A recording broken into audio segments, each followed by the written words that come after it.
Good afternoon and welcome to today's Downing Street press conference. I'm pleased to be joined here today by Dr.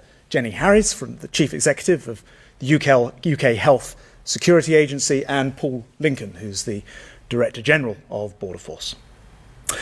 We've made enormous progress this year tackling the pandemic across Britain. We're not at the end of it, but the signs are very hopeful.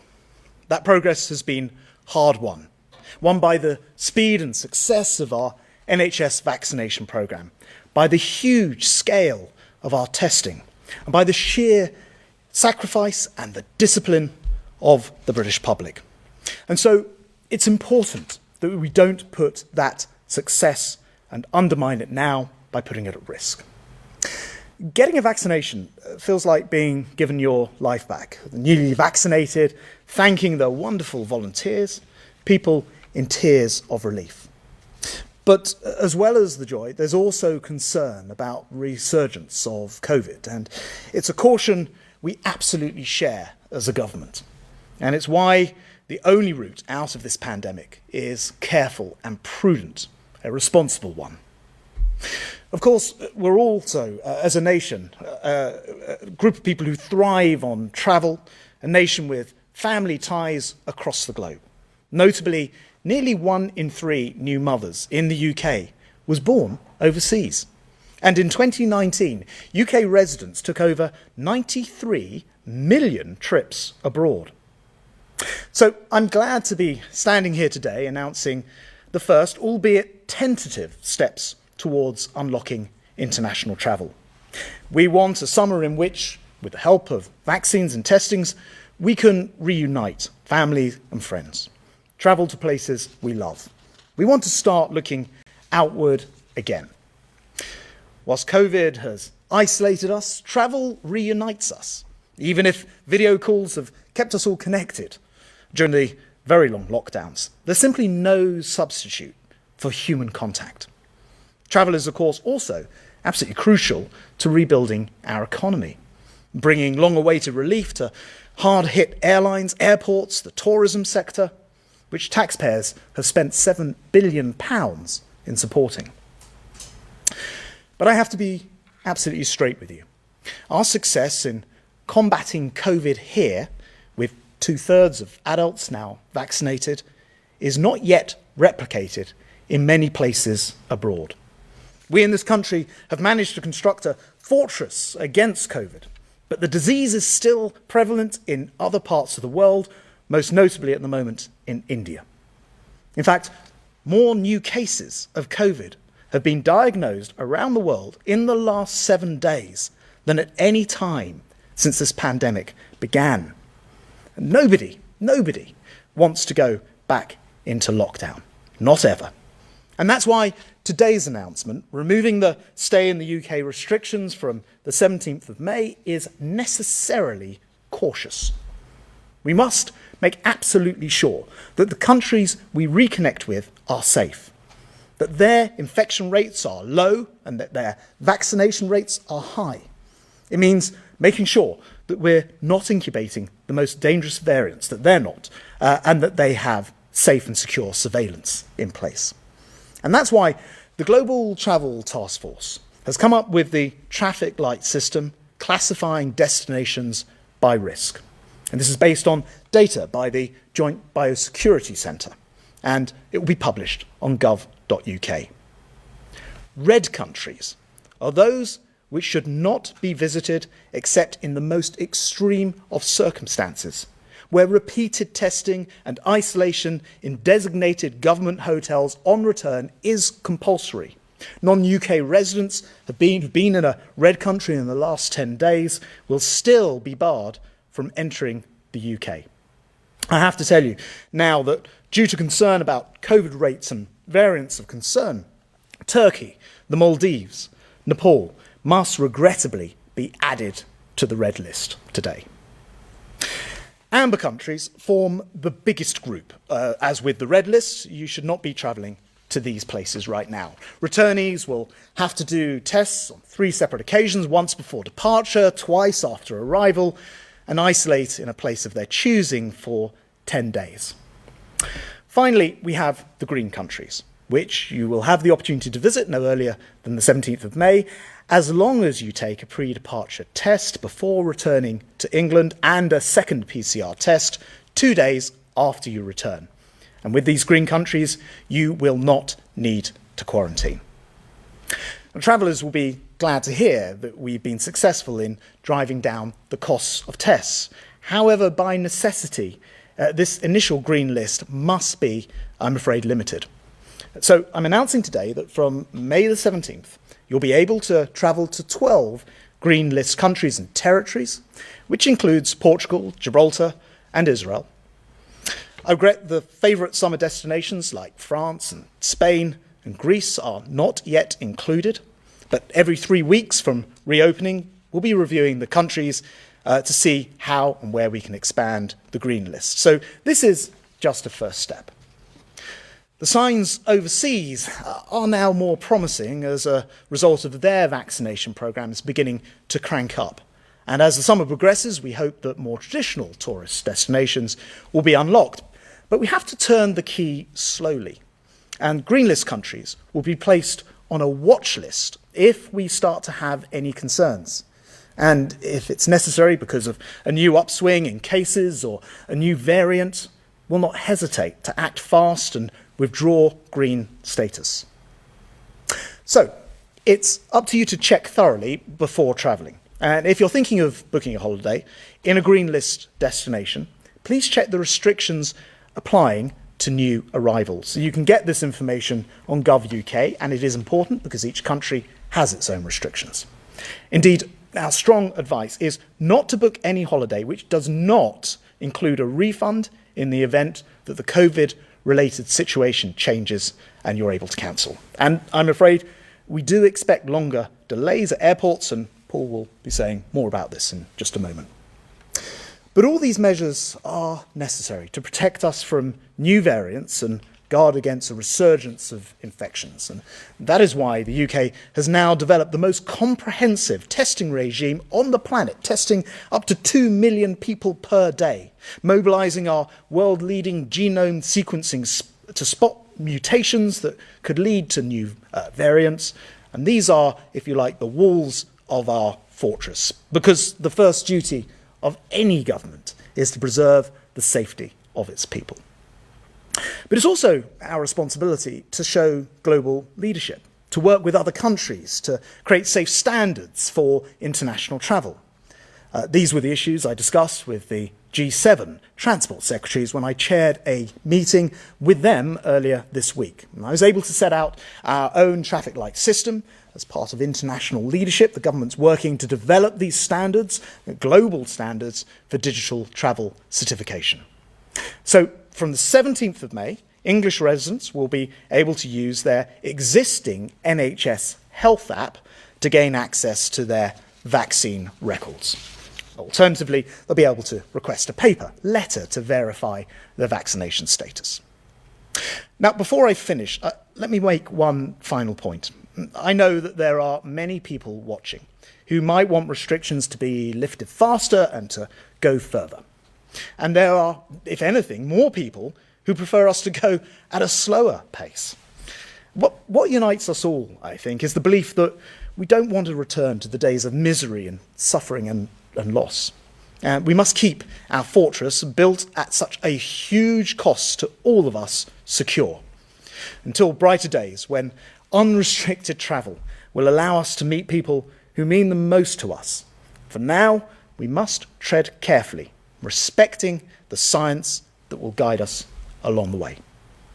I'd like now to turn to Jenny to cover the epidemiological situation. Jenny. Thank you, Secretary.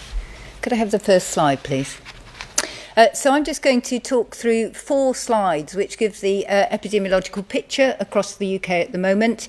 And what we see here is the number of people testing positive for COVID-19 in the UK. Thankfully, the new cases have continued to decline right across all 4 nations. And you can see that from a peak at the start of the year, around 60,000 cases, our latest figure is 2,060, and that's actually a decline of just over 300 from this time last week. And the case rates per 100,000, which have been up in the hundreds, are now down on average to 23 per 100,000. There is some variation across the country, and there is an element of plateauing here, and our positivity is plateaued at around 0.8%. Next slide, please. Then moving on to hospital data, and what you'll see is that, as we know, the curve shifts a little bit to the right. People tend to be hospitalised slightly later, about 2 weeks into infection.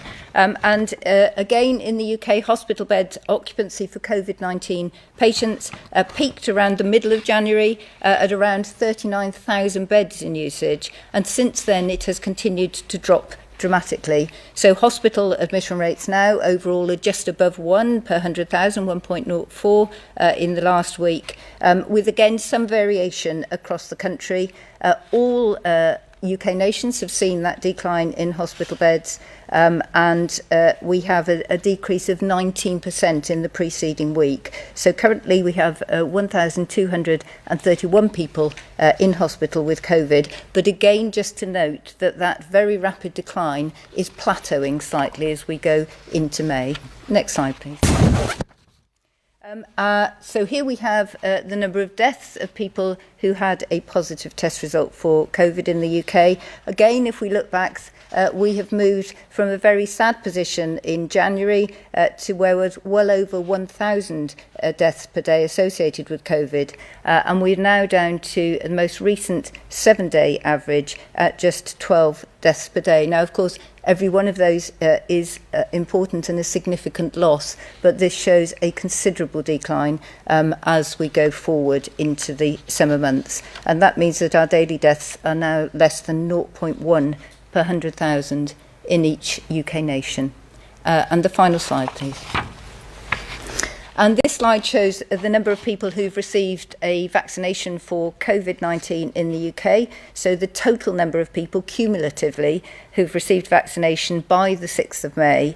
And we have given 35.1 million individuals their first dose. And of these, another 16.8 have received a second dose. So the first dose only are the blue bars. And what you can see now is that orange bar shows the number of individuals who have received both doses. And it is really important at this point to highlight that if you have had one dose, do come back for your second dose, because this is likely to boost your immunity and keep you safer for longer. So key message there, go and get your jab. As the Transport Secretary has highlighted, this is a really strong part of the armament in the UK and is contributing significantly to those reductions in hospitalisations and case rates. Thank you. Jenny, thanks very much indeed. I'd like to invite Paul Lincoln, Director General, Border Force, to talk about our ports. Thank you very much, Transport Secretary. I'd like to start by paying tribute to the thousands of men and women across Border Force who throughout the pandemic have worked tirelessly to keep the UK safe and secure, all whilst facilitating legitimate trade and travel and helping ensure that the UK's transition from the EU was a smooth one. When I last spoke at one of these press conferences, I said we all look forward to a time when travel is fully back up and running, and Border Force stands ready to provide a warm welcome to the UK. But unfortunately, we are not back to normality yet. And today I want to take this opportunity to set out what people can expect to see at the border in terms of the new traffic light system when travel starts to resume on the 17th of May. Travel will be different. And as the Transport Secretary says, we still need to be cautious. There will continue to be additional health checks for every person crossing our border, and inevitably that will mean it will take longer for most people to enter the UK. These measures have been put in place to protect the hard-fought gains and sacrifices that have been made by individuals and societies in the UK, minimising the risks of importing variants whilst protecting the success of our vaccine rollout. But ensuring the biosecurity of this country is a joint effort, as well as Border Force and wider government, every passenger, every carrier, every seaport and every airport has a role to play in this endeavour. For the time being, passengers will need to expect an increase in the time taken at each stage of their journey. It currently takes a Border Force officer 5 to 10 minutes to complete all the necessary checks, which means even for the most compliant passenger, it might take 14 or 15 times longer to process them before, compared to around 25 seconds. And where people do not have the correct paperwork, it can and has taken considerably longer, including when we need to serve fixed penalty notices for non-compliance. Border Force officers have to date been manually checking that each person has a valid negative COVID-19 test, and that has been taken within 72 hours of their journey to the UK. That everyone has also booked a day 2 and day 8 test package. That those travelling from red countries have booked into a quarantine hotel and are handed off to the managed quarantine service. That those arriving from elsewhere understand the requirement to quarantine at home for 10 days. And finally, that people have correctly completed their passenger locator form so that they can be contacted by NHS Test and Trace if necessary. To keep us all safe, ministers all agree that Border Force should check 100% of passengers, and we have and will continue to do so. But we have been taking several steps to significantly improve and speed up this process. We are digitising a number of the checks just mentioned, including the passenger locator form process so it can be used in e-gates. We are providing a simpler process for carriers at check-in, and we'll be increasing the number of Border Force officers that are available to process passengers at immigration desks. We will do all that we can to smooth the process, and the rollout of the summer of our e-gate upgrade programme will help minimise the time at the border for as many people as possible. But the travel industry also needs to play its part by making sure that every passenger is ready for the checks before they meet the border. Nonetheless, passengers should still expect times at the border to take longer as we conduct the checks that the public rightly expect during this global pandemic. Border Force officers will deliver the best service possible, but they will also continue the vital work that they do every day to protect national security, to prevent drugs, weapons and other illicit goods from entering the UK, to crack down on illegal migration and to protect vulnerable people. We all understand that queues are frustrating to those who are travelling, especially after long journeys and with young families and when people want to return to their loved ones. But if we all play our part in complying with the health checks, collectively we will also all help to ensure the safety of our communities whilst making sure that the gradual increase in international travel is as smooth as possible. Paul, thanks very much indeed. I'd like now to turn to our first question, which comes from David in West Cornwall. Keeping the roadmap timetable depends on the vaccine deployment programme continuing successfully. There doesn't seem to be a shortage in vaccine supply at present, but might that success be threatened by a significant shortfall in vaccine uptake, particularly in the younger age groups? If so, what level of uptake is needed to keep to the timetable? David, thanks very much. I'm going to actually ask Jenny to comment on this, but I will just say the level of uptake has been absolutely phenomenal so far. I think it's fair to say far higher than anyone anticipated when we were talking about these things in advance, and it's one of the reasons that the UK has got itself into this much better situation. It's important that continues, and I'm going to ask Jenny to comment on the supply and the rest of it. Thank you. Well, I think the important thing here is, as the Transport Secretary said, we have had brilliant uptake in vaccine in this country. And in fact, we are probably the leading country for vaccine confidence. People are very confident to come forward, and they should be. And you can see that in the data that we have around our case rates, this is making a really strong impact.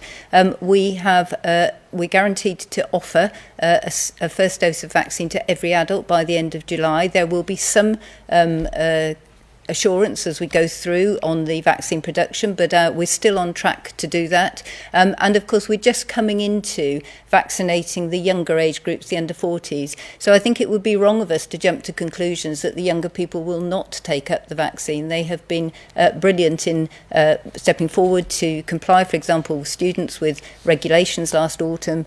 So I think we should just wait and see. I think we have every confidence that people will step forward and do that, and I think they will be encouraged by the fact that we now have a long record of doing so in this country. It has been absolutely tremendous, and long may it continue. I'm going to go to Nicola in Surrey. Nicola says the first 2 vaccines were approved for use very quickly, but this process seems to have stalled for the other potential vaccines. And why? Well, we know that actually a third vaccine, Moderna, was also approved, and I think in use. But again, Jenny, you're probably best. Yes, thank you. So, I mean, the remarkable thing actually is that we have 3 approved vaccines for a new virus within the short time frame that we have, and they have all undergone the appropriate safety checks and the continued reporting, which you will see through MHRA. I don't think we can say it's stalled at all. We have good progress through, and it's important, of course, that each step is taken. It's not just the government or the scientists that propose these to go through. It's also when trials are finished, and clearly it's important that we take note of those studies. So I think other potential vaccines on their way. It varies slightly across the world, but in fact that offer of a first vaccine to every adult by the end of July should still be in place for the vaccines that we have. I think it's worth saying as well, the vaccine task force that went out and spent so much time and energy procuring, I think the last figure I saw was something like 570 million vaccines, has put us in a very good position, because it means that we've got a variety of different vaccine candidates that we're able to bring in, including announcements about factories which are producing more here, including in the northeast, but very much a collective effort, including with the public, taking up vaccines in such large numbers. Yeah, and just adding to that, of course, one of the other things that is happening is around looking to check that we have vaccines available going forward against variants of coronavirus, and investment in Public Health England's Porton Down Labs there recently to make sure that we can assess the effectiveness of our current vaccines against new variants, which is just as important, I think, as what we have currently. Thank you to Nicola in Surrey. We'll go to Caroline Davis at the BBC next. Thank you, Transport Secretary. Firstly, there are only 12 countries and territories on this list. Many passengers will be very disappointed by that, as will the industry. Why are there so few? And secondly, you've put Turkey on the red list. What does that mean for the UEFA Champions League final that's due to be played there? Thanks very much. And look, as I explained in my comments, we are having to be cautious about this initially. We don't want to overturn all the brilliant work of, frankly, the British people in taking these vaccines and staying at home and all of that pain. And so we can't do anything to put that at risk. Having said that, although there are only 12 countries and territories, it does include, for example, Portugal and some of its islands, popular holiday destinations, including Israel, who will start to accept people from outside the country. I think it's on the 21st of May, but I do accept that it is a slow but very deliberate rollout of this. And I noted that Heathrow, for example, who you might think would jump on your comments, actually agree that this is the right approach and that this steady, slow process initially is the right way to go. It's worth pointing out there are 2 separate points at which we'll have reviews. First of all, the Joint Biosecurity Centre will review this data every 3 weeks. And so we will have another review point along pretty soon.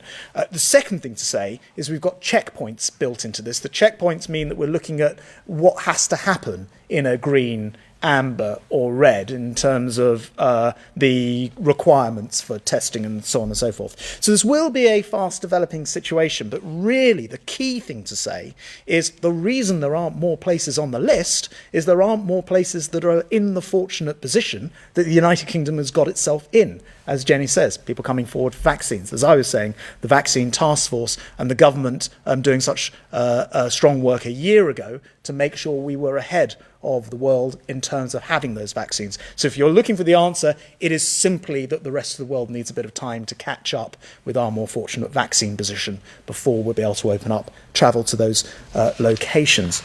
You ask a very good question about the situation with regard to UEFA and the situation for Turkey. And as I said in my comments, I'm afraid we are having to put Turkey on the red list, and this will have a number of ramifications. First of all, it does mean, I'm afraid, with regard to the Champions League, that fans should not travel to Turkey. The FA, I can tell you, are in discussions with UEFA already on this. We are very open to hosting the final, but it is ultimately a decision for UEFA. Of course, it's worth mentioning the UK's already got a successful track record of football matches with spectators, so we're well placed to do it. And I have spoken to the Secretary of State for Culture, Media and Sport this afternoon about this. So we're very open to it. It is actually in the end a decision for UEFA to make, but given that there are two English clubs in that final, we look forward to hearing what they have to say. Thank you very much indeed. I'll turn now to Tom Clark at ITV.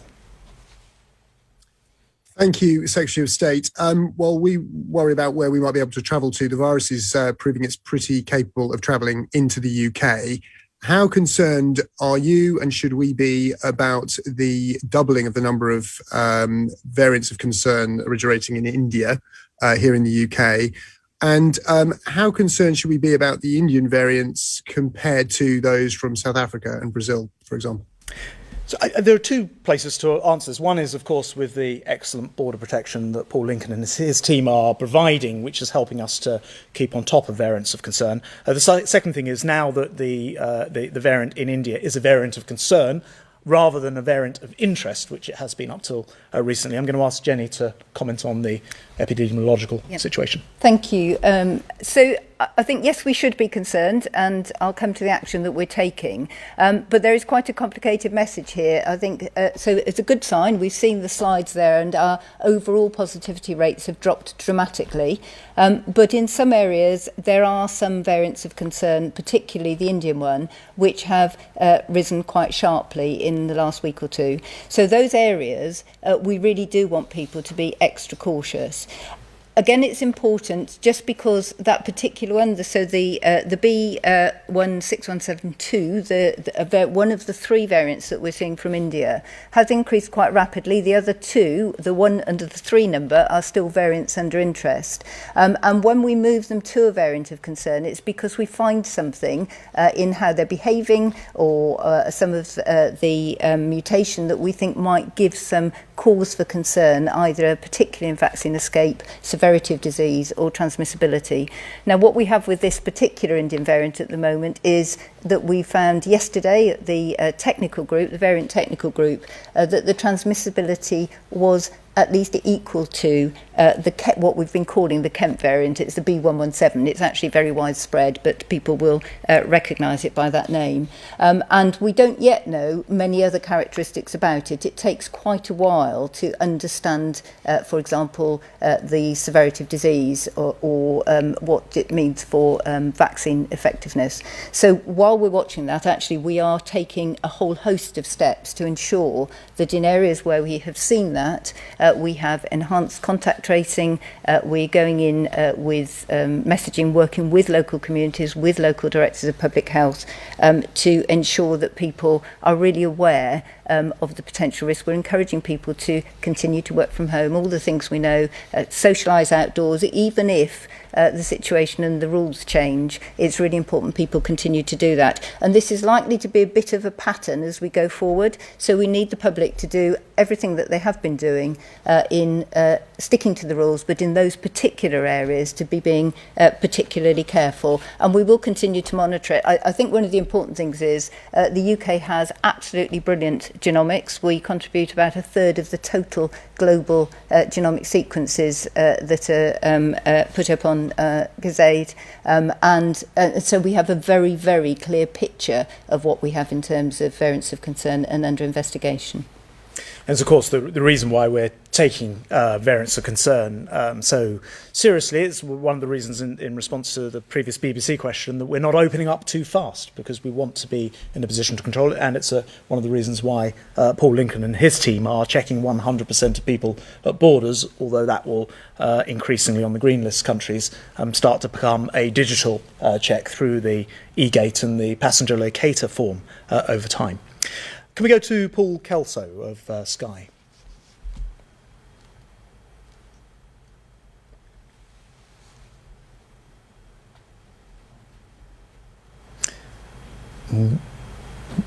We can see you there, Paul. I don't know if you can hear us or not. I can now. Can you hear me now? We're loud and clear.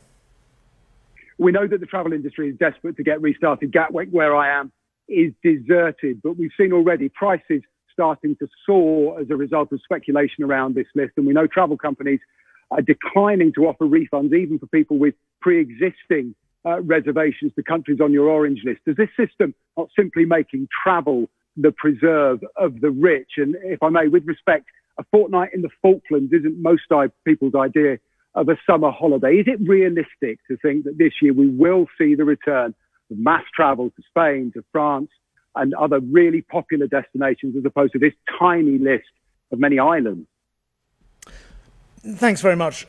Look, Paul, the first thing is that it's very important that people do check the terms and conditions of booking very, very carefully. You mentioned travel companies and what people would have called travel agents, perhaps in the past. It is the case that if you're booking a package, for example, I've extended the ability of people to get not just refunds, but also travel vouchers, which will be guaranteed through the scheme that people know of as ATOL, so that a voucher can be given. It perhaps creates a little bit less stress on the travel company for those refunds, the package holiday, but at the same time provides the reassurance for consumers, whereas previously providing cashback was the only option. So the government's tried to back the industry in that sense, but it is possible for people to book direct. We do know that sometimes that may lead to problems, and certainly I've had plenty of people in the last year contact me in that position. So please check very, very carefully when it comes to terms and conditions. And I note now that a lot of the travel companies and a lot of the airlines have put some very smart packages in place, enabling people to change, for example, the time of their flight, the date of their flight, without cost for doing so. But check. Secondly, does it become the reserve of the rich? And do you want a holiday in the Falklands?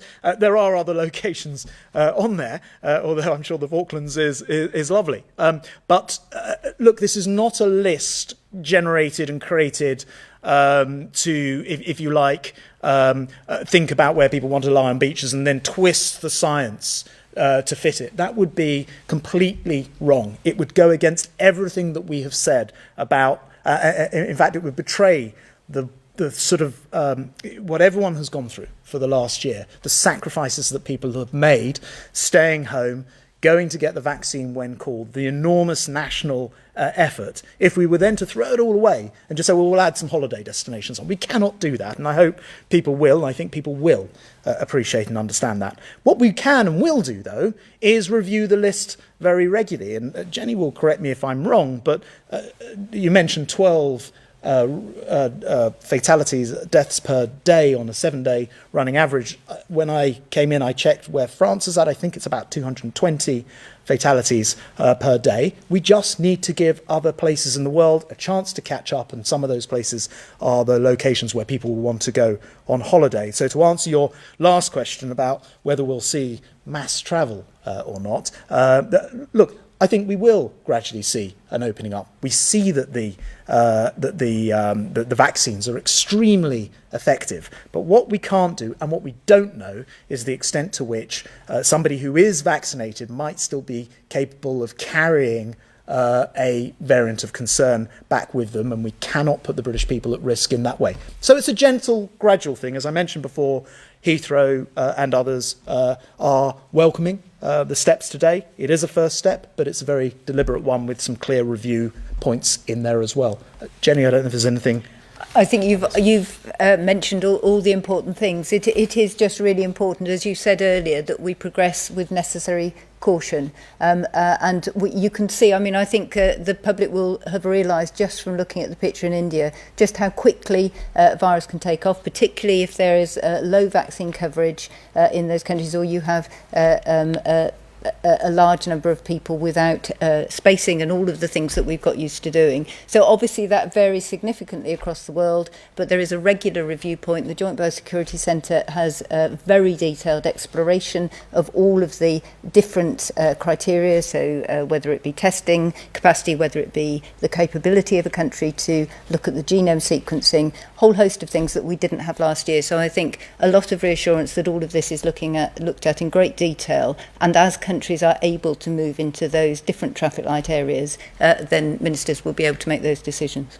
I think it's worth actually saying, as Jenny hinted at, the Joint Biosecurity Centre last year would use pretty blunt information, really. It was about the number of cases per 100,000 over a 7-day period.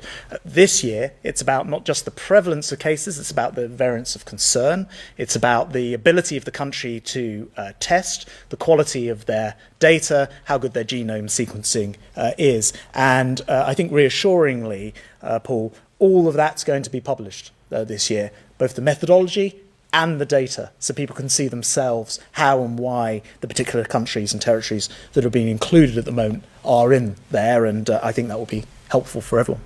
Thanks very much, Paul. Can we go to Lucy Fisher of The Telegraph? Thank you. 2 quick questions, if I may. Firstly, for Mr. Lincoln, will Border Force deploy more staff to ease delays at the border, and if so, how many? And secondly, a question for the Transport Secretary, please.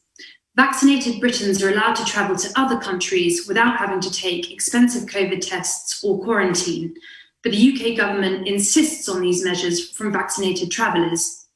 Why doesn't the government have faith in the vaccine, and will this policy be reviewed?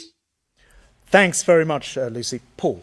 Yes, thank you, Lucy. I mean, we will, and I said in my opening statement that we will be increasing the number of Border Force officers who will be available to process passengers at immigration desks. I mean, I should put this in the context that there are currently at the moment more Border Force officers processing passengers at Heathrow than any other time since 2012 Olympics. And the reason why people talk about this is because we have had to deal with a lot of non-compliant passengers, and that sometimes takes Border Force officers away. So what I'm very pleased to have announced today is the simplification of the processes we've put in place, which should make it easier for passengers, should make it easier for carriers, it should make it easier for our officers, and do our best to speed people through the border. Thanks very much.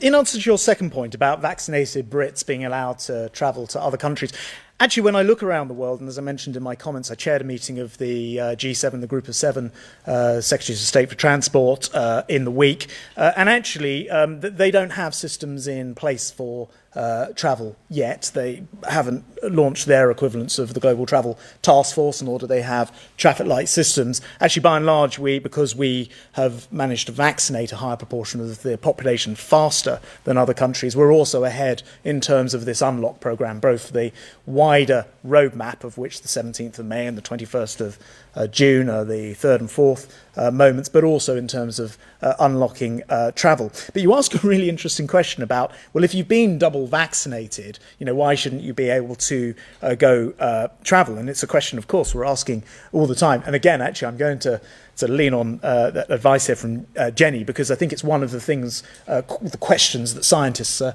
having to tackle most at the moment. So thank you. So I think from what I've said previously, we are learning a lot about the vaccines. So we're very confident that for most variants out there at the moment, the vaccines that we're using will protect the individual from serious disease and from hospitalisation. We think also that there is a degree of effectiveness in vaccine transmission, and there was some media on that, I think, at the beginning of last week. However, there are 2 particular points. One is that is not a complete picture. So some people, all vaccine programmes actually, that will not work for every single individual. So we encourage as many people as possible to reduce the chance of disease being around. But we don't yet have absolute clarity, I think, on the transmission risk. And that continues to be the case as new variants arise. So we know, as I've said previously, there are thousands of variants. And we, every now and again, they're not all of significance. Many will appear and die down again and be of no concern at all. But the South African variant, of course, we've done, that has risen a little bit in the UK, but has been reasonably contained. Each of these actually suggests that there is a little lowering of the effect of the vaccine in that case, and each new variant we're looking to make sure that vaccines continue to be effective. So as a new variant arises, if you're going over to another country, particularly if they have lower genomic sequencing capabilities, they're very unlikely to know what they have in their population, and individuals will potentially bring it back to this one. And one of the important points I would just like to make is when travellers are coming back, it is absolutely critical that they have their early test, their PCR test. So they have one before they leave the other country. They must, if they're positive, they must comply with local isolation regulations. But when they come back into this country, they must have a PCR test up to day 2, so in that very early phase. What that does is, firstly, we know whether they are sick and whether they need to isolate, but actually they are contributing not just to the UK knowledge about the growth of variants from different countries, but to the global knowledge about it. So we can sequence where others can't, we contribute that information to global knowledge, and then the whole world learns to protect themselves better. So really important to have that test. Thanks very much, Jenny. And Lucy, I just say, as we come so far, we just don't want to mess this up. Now, I think, would be the shorthand for all of that, and the scientists are working hard on getting the hard data to back it up. Thank you very much. If I can go to Torkel Crichton from the Daily Record, please. Thank you, Minister. Can you provide some clarity? You talk about travellers from England, and your press release talks about England. You don't have Four Nations agreement for this by the sounds of it, and if you don't, it's a bit of a farce, isn't it?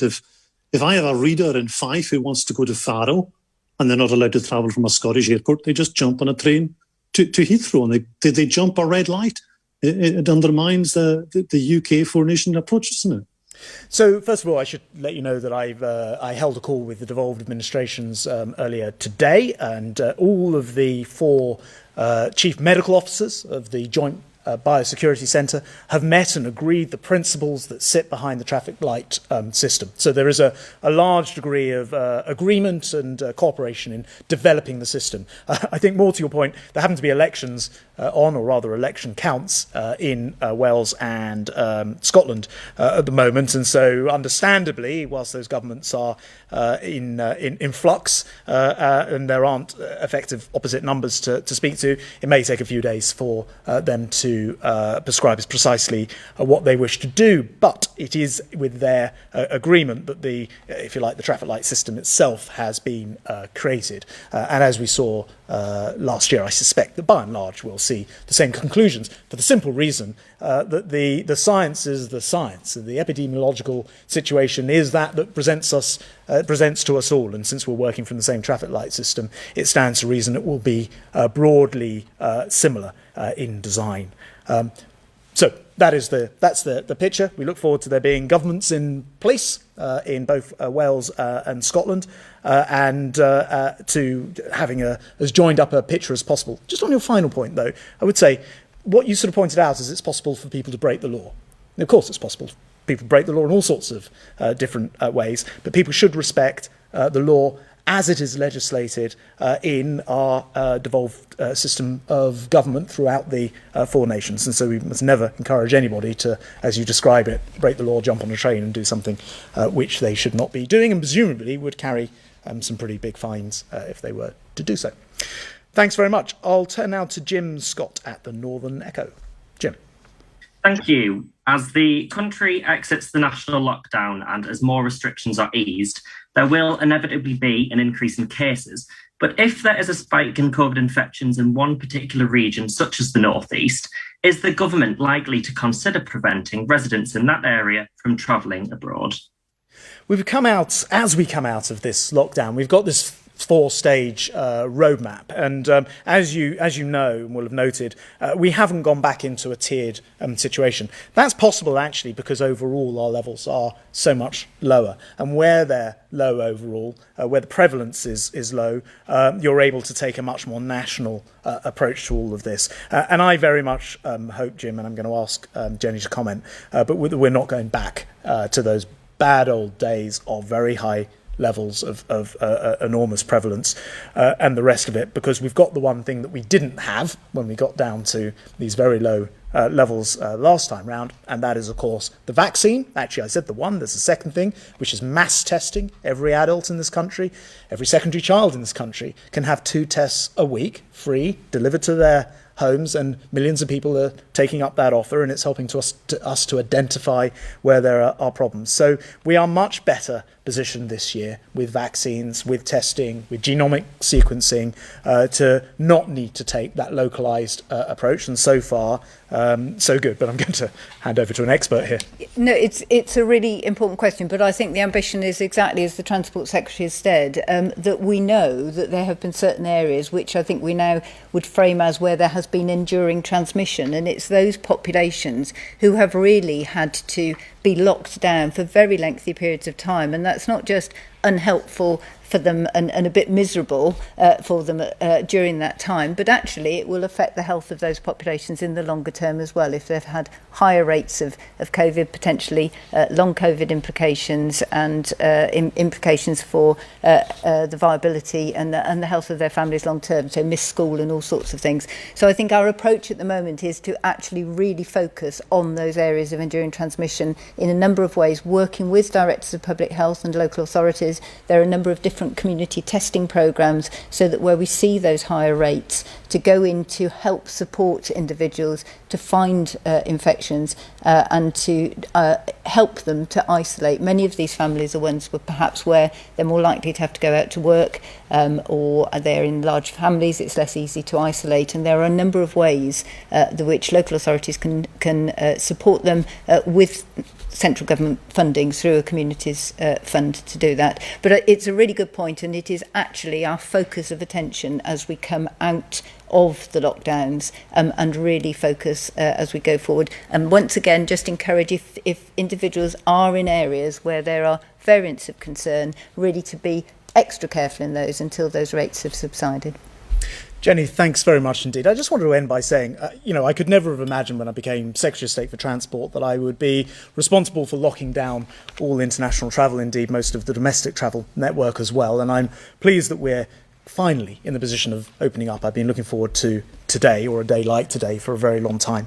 But we do have to follow a very cautious approach. We've got to follow the science at every step. We don't want to throw away the very hard-won gains. But I think as confidence builds, as the rest of the world is able to catch up with our successful vaccination programme and get themselves vaccinated, I expect that we will see a situation where more countries will open up. But please check the details carefully, look on gov.uk and make sure that you have refundable options, and most of all, of course, remain safe. Thank you very much. Thank you.